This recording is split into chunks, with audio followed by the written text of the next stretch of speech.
बस सच। इस पटल पर आपका स्वागत और कुमार राजेश का प्रणाम। आज हम आपको रूबरू कराने वाले हैं कुछ अत्यंत कड़वी सच्चाइयों से। उन कड़वी सच्चाइयों से हम आपको रूबरू कराएंगे जिन्हें तमाम राजनीतिक पार्टियां, क्या बीजेपी, क्या कांग्रेस, सभी के सभी आपको मीठी गोली की तरह पेश कर रहे हैं, आपको खिला रहे हैं और आप भी मजे से खा रहे हैं। उत्तर प्रदेश में किसानों की कर्ज माफी रूपी यही मीठी दवाई बीजेपी ने खिलाई। योगी आदित्यनाथ जब मुख्यमंत्री बने तो बतौर मुख्यमंत्री उनका सबसे पहला फैसला था किसानों की कर्ज माफी।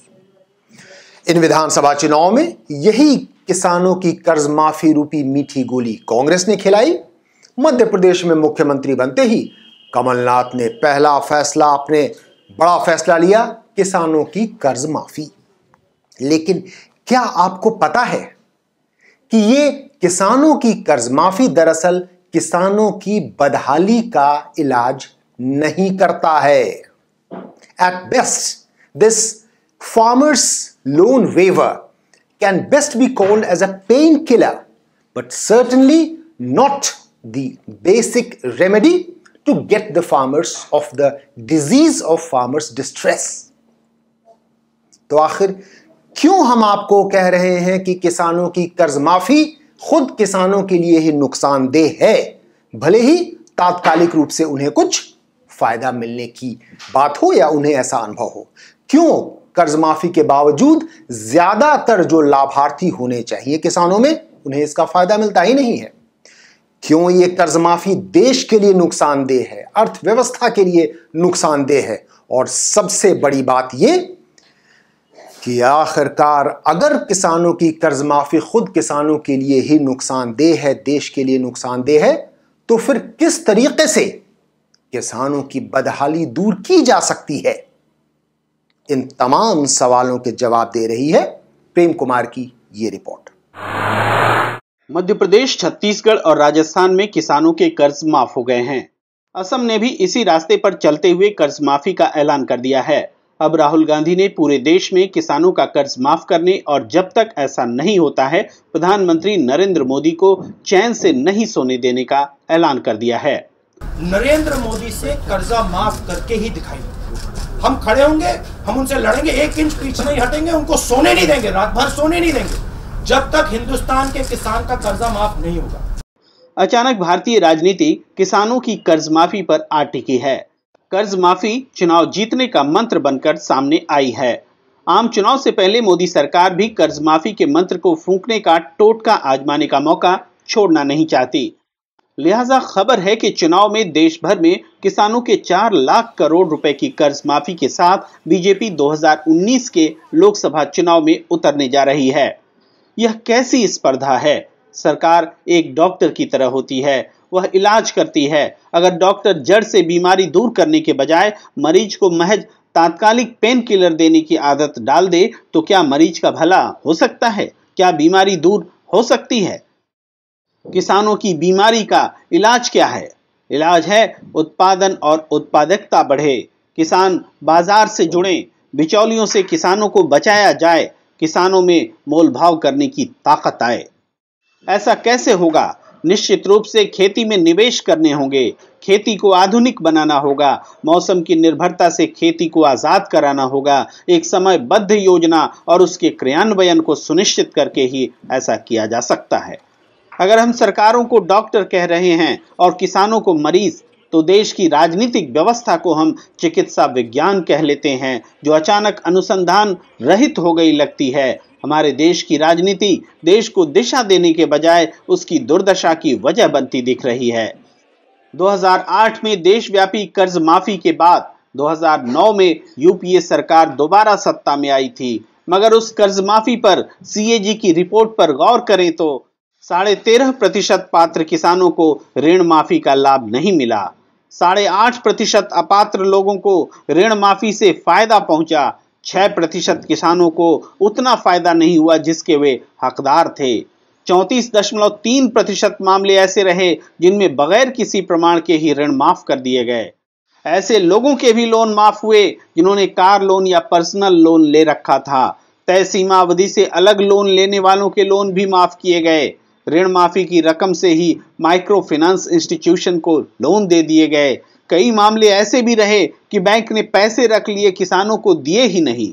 ऐसे भी उदाहरण रहे कि जिन्हें 25% माफ होना था, उनके पूरे लोन माफ किए गए। छत्तीसगढ़ में जितने लोगों को लोन दिए गए, उससे अधिक लोगों के लिए ऋण माफी हो गई। दस्तावेज में हेराफेरी के रिकॉर्ड भी मिले।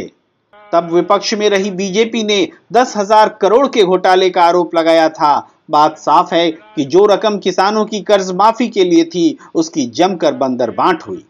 एक बार फिर 2018 में वही स्थिति है। इस बार उस मोदी सरकार पर ऐसा करने का दबाव है जो किसानों की आमदनी दुगनी करने की बात कह रही थी। दरअसल किसानों की स्थिति विगत 5 वर्षों में और बुरी हो चुकी है।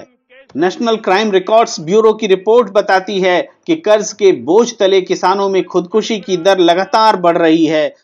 2005 से 2015 के बीच 10 साल के आंकड़ों पर नजर डालें तो देश में हर 1 लाख की आबादी पर 1.4 से 1.8 किसान खुदकुशी कर रहे हैं। किसानों ने महाराष्ट्र, तमिलनाडु, मध्य प्रदेश, राजस्थान, आंध्र प्रदेश, उत्तर प्रदेश सरीखे राज्यों में जिस तरह आक्रोश दिखाया है, उससे लगता है कि स्थिति और बिगड़ी है। कभी दूध बहाकर, कभी अपनी फसल जलाकर, कभी सड़कों पर टमाटर फेंककर, तो कभी आलू प्याज फेंककर किसानों ने अपने गुस्से का इजहार किया है। ये स्थिति तब है जबकि इनमें से कई राज्यों में ऋण माफ किए गए हैं। 2014 से 2018 के बीच जहां ऋण माफ किए गए, उस पर एक नजर डालें। उनमें मध्य प्रदेश में 38,000 करोड़ के ऋण माफ किए गए, तो छत्तीसगढ़ में 6100 करोड़ रुपए के ऋण, राजस्थान में 18,000 करोड़, असम में 600 करोड़, आंध्र प्रदेश में 24,000 करोड़, तेलंगाना में 17,000 करोड़, तमिलनाडु 6,000 करोड़, महाराष्ट्र 34,000 करोड़, उत्तर प्रदेश 36,000 करोड़, राजस्थान 8,000 करोड़ और कर्नाटक में 34,000 करोड़ रुपए माफ किए गए हैं। अर्थशास्त्री अरविंद पनगड़िया कर्ज माफी की इस होड़ से चिंतित हैं। वे कहते हैं, एक बुरी स्पर्धा शुरू हो चुकी है। अगर ऋण माफी से किसानों की समस्या हल होती तो इसका स्वागत किया जा सकता था, लेकिन अगर आजादी के 70 साल बाद भी किसान परेशान हैं, तो इसका हमें समाधान खोजने की जरूरत है। अब केंद्र सरकार के पास समय कम है। अगले साल मई तक नई सरकार का गठन होना है, लिहाजा 4 लाख करोड़ की कर्ज माफी का मेगा प्लान लेकर मोदी सरकार चुनाव में उतरने की तैयारी में है। 26 करोड़ 30 लाख किसान और उनसे जुड़े परिजनों को लुभाने का इससे आसान कोई और तरीका नहीं हो सकता। भले ही देश की अर्थव्यवस्था को इसका चाहे जितना खामियाजा भुगतना पड़े और खुद किसानों को भी इससे कोई दूरगामी फायदा न होने वाला हो। सबसे ज्यादा जरूरी है कि ये खर्च वहां किए जाएं जिससे खेती लाभदायक हो सके। इनमें शामिल हैं अनाज को सुरक्षित रखने के लिए स्टोरेज बनाना, बाजार तैयार करना, सड़कों का निर्माण, कृषि उत्पादों पर आधारित उद्योग स्थापित करना ताकि बाय प्रोडक्ट पैदा हो और खेती का व्यावसायिक इस्तेमाल किया जा सके।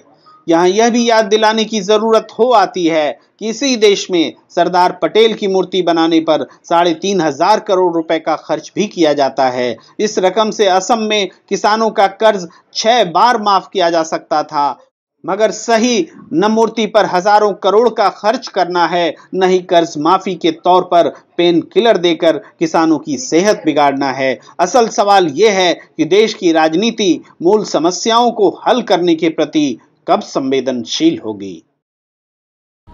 For more such videos, please like, comment, subscribe our YouTube channel.